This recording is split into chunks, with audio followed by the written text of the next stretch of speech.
going down the road feeling bad. I'm going down the road feeling bad. Going down the road feeling bad, and I ain't going to be treated this way. If you're aware of Getting Over It with Bennett Foddy, it's probably the result of a streamer or YouTuber playing through the game. That's not a bad thing. It's clearly one of the reasons the game has been as successful as it has, but it also gives the game something of a reputation of being a game designed for streaming online. Merging Goat Simulator-style absurdist humor with the sort of infuriating difficulty of something like a Mario Maker level or Kaizo game, it would be easy to dismiss Getting Over It as a quirky game tailor-made to get attention by having YouTubers get angry and scream at a naked man in a pot for a few hours. But I think there's more going on here. The game makes it pretty clear it's something of a meditation on challenge, difficulty, failure, suffering, pain, and what they mean. So let's talk about failure. If you're not ready for that, like if you've already had a bad day, then what you're about to go through might be too much. Feel free to go away and come back. I'll be here. I've said before that win states and failure states contextualize play, and I still think that that's true.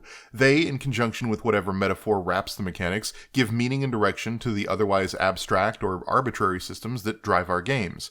Win states tell players the system states that are desirable, and lose states tell players the states that are undesirable. But it's not a strict black-white, up-down, yin-yang thing. Despite simply describing opposite concepts, they actually accomplish very different goals. Win states tend to be more of a long-term or medium-term goal. They are the thing that you are aiming to achieve. Beat the level, win the game, that sort of thing. And once a victory is achieved, that particular challenge is then considered beaten. You have now achieved victory. We can move on.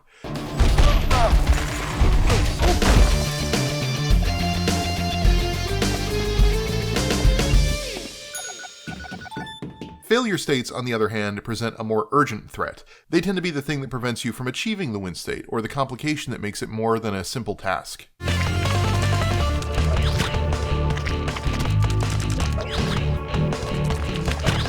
Consequently, where win states try to provide a sort of long-term context and promise of release, lost states afford an immediate tension. And for the record, lacking tension is fine. Sometimes you don't want ludic tension. Games like Tacoma, which can't be lost in the traditional sense, rely on narrative tension instead. You can still have engaging games without failure states or ludic tension, but by including the lost state, the fate of the game is now in question. Winning is no longer a certainty or a matter of simple effort. It's also probably important to point out for the sake of this piece that, like win states, lose states can be formal or informal, or explicit or implicit, whichever terminology you want to use. The point is that a lose state can be a formally recognized system state thing, like failing to keep a given virtue above the minimum 2 turns in a row in the Shrouded Isle,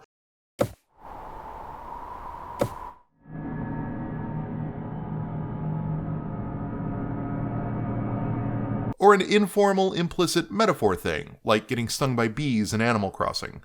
There's no real systemic recognition of the failure, but come on, you got stung by bees and you got a big welt, it sucks. Win and loss states are also potentially granular. Failing a jump is a loss of sorts and the end is nigh, but losing a life is a loss at a higher level of granularity, and losing all your lives is a higher level of failure still. So just because there aren't formal, permanent, high-level, game-over screen-style system lose states in Getting Over It with Bennett Foddy, doesn't mean there aren't losses and failures to be experienced along the way. Just ask anyone who's played it.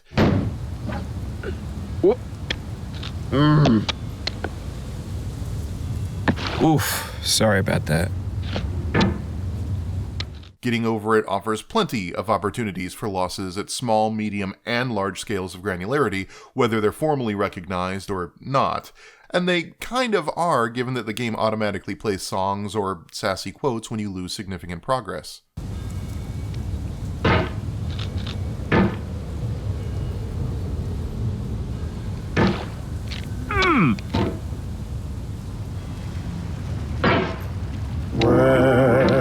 I grow too old to dream. Game academic Jesper Juhl has actually written what is, as far as I can find anyways, perhaps the only book dedicated to the nature of game failure. The Art of Failure, an essay on the pain of playing video games. In it, he tackles failure from a number of perspectives, but early on inquires about what he calls the paradox of failure, which he phrases the following way. 1. We generally avoid failure. 2. We experience failure when playing games. 3. We seek out games, although we will likely experience something that we normally otherwise avoid. In other words, if games necessarily cause us an experience that upsets us, why do we play them?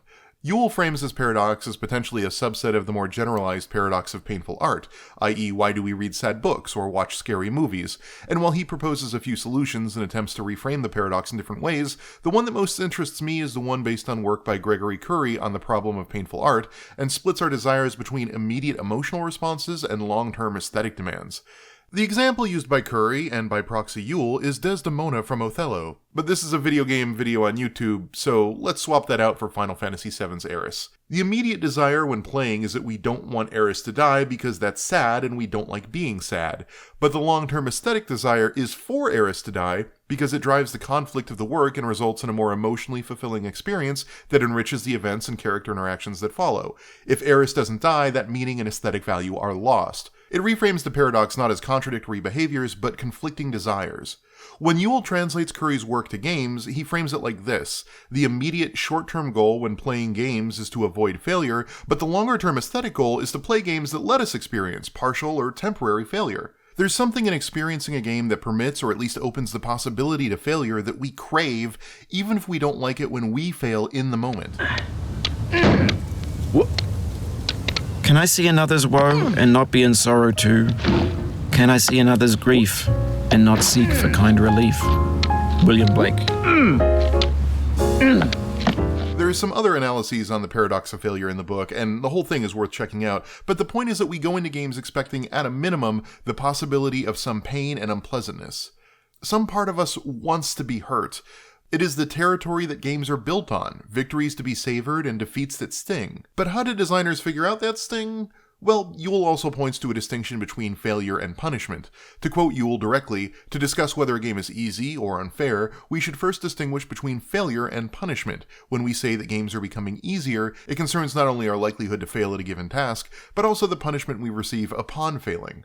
The frustration and pain we feel as we play games depends not just on how frequently we fail, but what the punishment is for failing. And it takes copious amounts of both for games to really elicit powerful pain. Ewell cites Super Meat Boy as an example of a game that has regular failure, but very little in the way of punishment. Consequently, even though it is very difficult to make lots of progress in Super Meat Boy, it isn't seen as a particularly mean or painful game to play. Getting over it, however, not only involves regular failure and setbacks, but also punishment.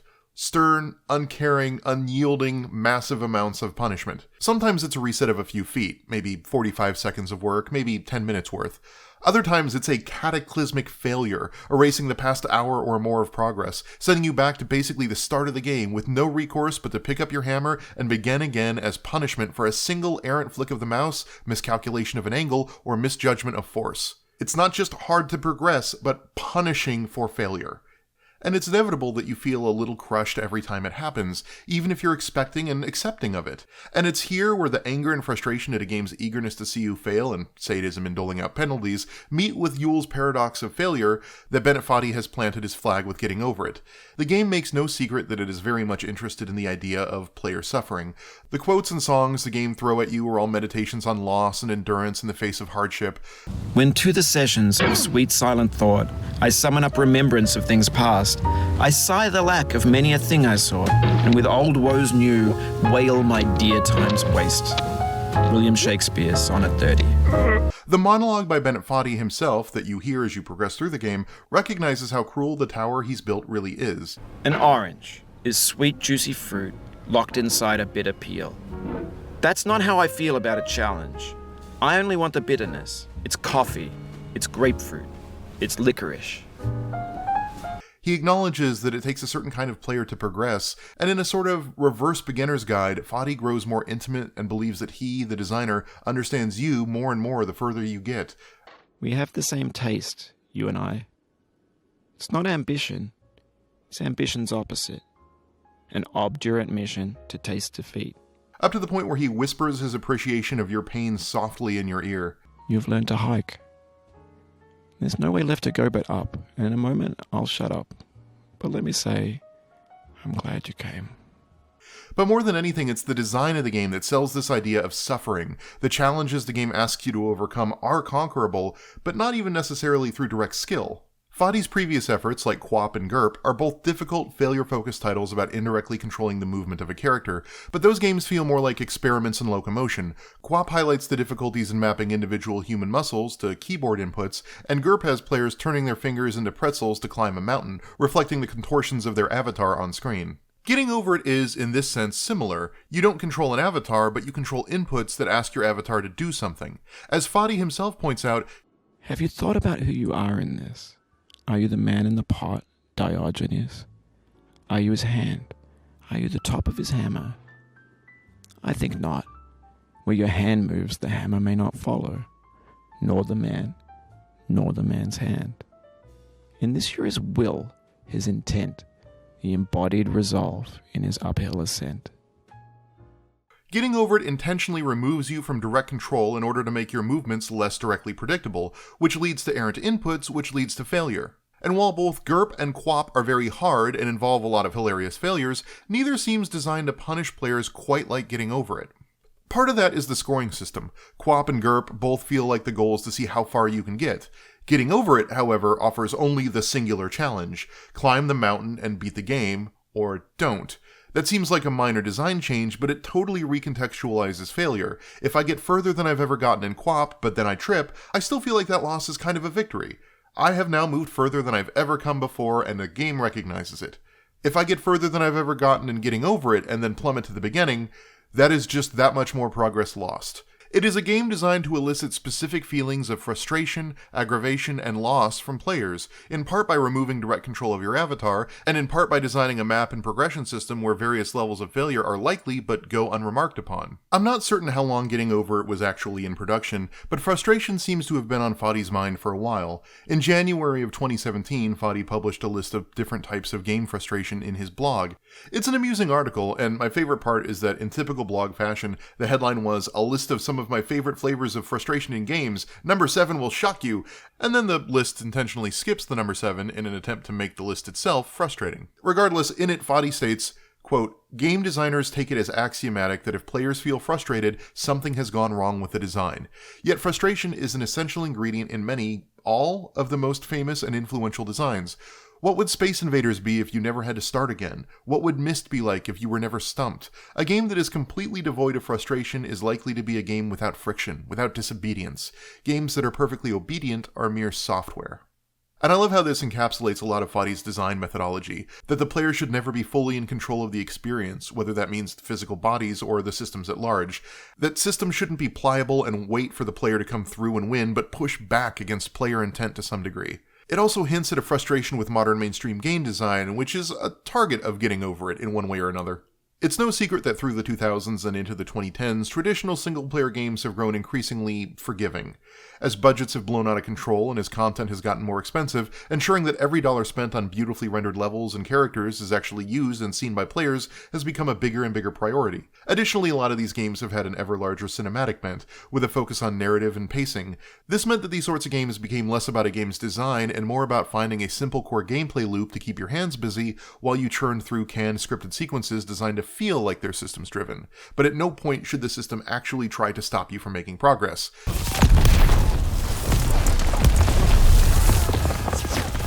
Get to the seawall! I'll meet you there!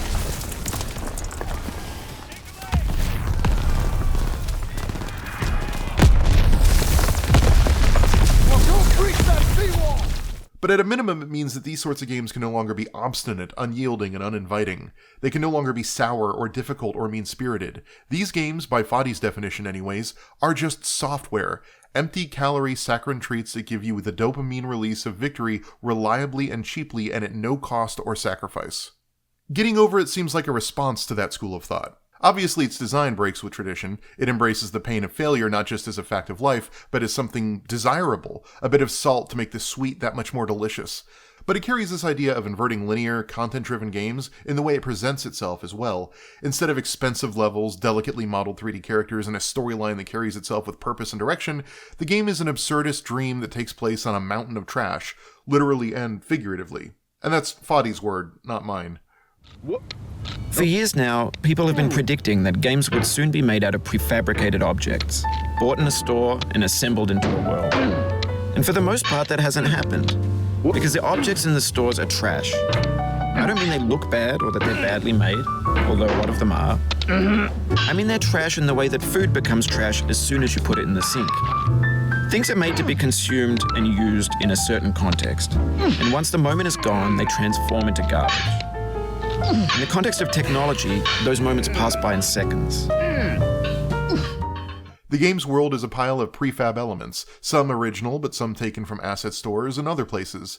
The music is sampled from the public domain. In a Let's Play with Kotaku's Tim Rogers, Fadi even mentions that the player character is a stock Adobe Fuse model. You rendered this guy yourself? The guy? Yeah. No, he's a Adobe Fuse stock character number 1. That's what I figured. I see it. It's a game of disposable content, a game where the content itself doesn't matter. The only thing that matters is the challenge, and the feelings it evokes mechanically, and that feeling more often than not is loss with moments of joy when getting to a new area, or even more rarely, reaching the summit. Still, I don't think it's a game that hates traditional game design thought. It doesn't loathe winning, or even really fetishize pain the way some Masocore platformers or Kaizo games do. But I think it does serve to pose the question of why we have moved away from punishments and disappointments and the more aggravating aspects of games, especially when they're so much a part of how we draw pleasure from them. Again, the paradox of failure suggests that while we don't like failure, we do find ourselves drawn to games that offer a real possibility of it. If Getting Over It does make a meaningful, lasting critique of games designed to be effortlessly consumed without pain, it's that, at least to Fadi, our failures make these challenges real. Imaginary mountains build themselves from our efforts to climb them. And it's our repeated attempts to reach the summit that turns those mountains into something real. If you can beat it effortlessly the first time out, is it really a challenge? If you were given an infinite number of chances to make this next little section perfectly right, is that really a challenge? Or is a challenge something that asks something of you and can take something in return? If the challenge of getting over it is more real than other games, it is because it is a singular challenge that many will not complete. It isn't designed to be completed, even if it technically can be. Like climbing Mount Everest or bowling a perfect game, it is a goal that is either met or not met. You can beat Half-Life on easy and you can win a hand of poker based on the luck of the draw, but there are no variables here. It exists on its own. It's not even about skill, per se, although you certainly get better as you play. More than anything, it's about perseverance, about having to put yourself through the ordeal and coming out the other side. And in that, there's an emotional realness that no number of scripted chase sequences or QuickTime event cutscenes can provide. Getting Over It also has something of a thematic B-side. The game's mountain of trash may well serve as a meaningful counterpoint to the very serious and highly advertised content in AAA games, but it also works as a critique of digital culture at large. The entirety of Getting Over It is, after all, based heavily on sexy hiking, a B-game made of various elements scraped together to form something new. Heck, that game's title sequence is basically a MIDI cover of the X-Files theme.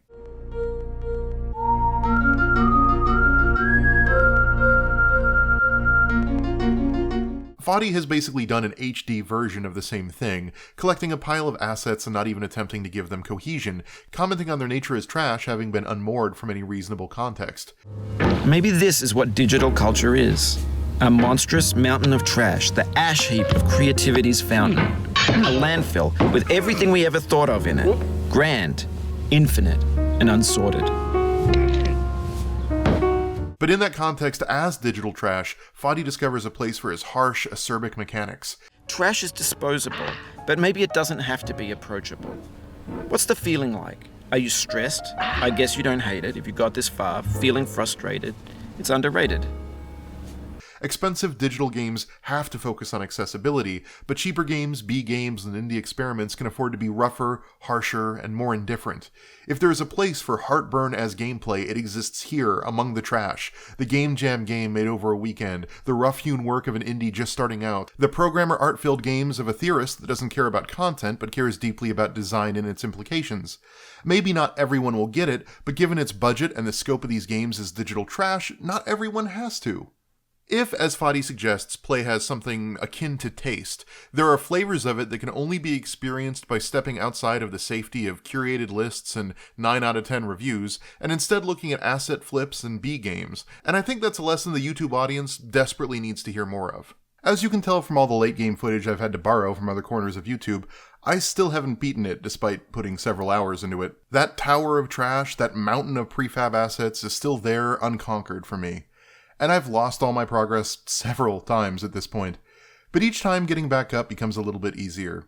And yeah, the gameplay does taste rough and bitter and uncaring, and I absolutely have to be in a certain mood to play it without just falling into frustrated despair. But maybe there's something to Foddy's idea that the game's unyielding nature makes it more real, because I don't feel bad that I haven't beaten the game. It doesn't really care that I have or haven't. It'll still be there, unchanged, waiting for me if I decide to try again. In the meantime, the progress I have made, and the progress I've lost, are all mine. And there's a sort of pride in knowing that even if I am to fall from great heights, as much as the landing might sting, I've done it before, and I can do it again. It may be a trash game contributing to trash culture, but that doesn't mean it's trash. Going down the road feeling bad.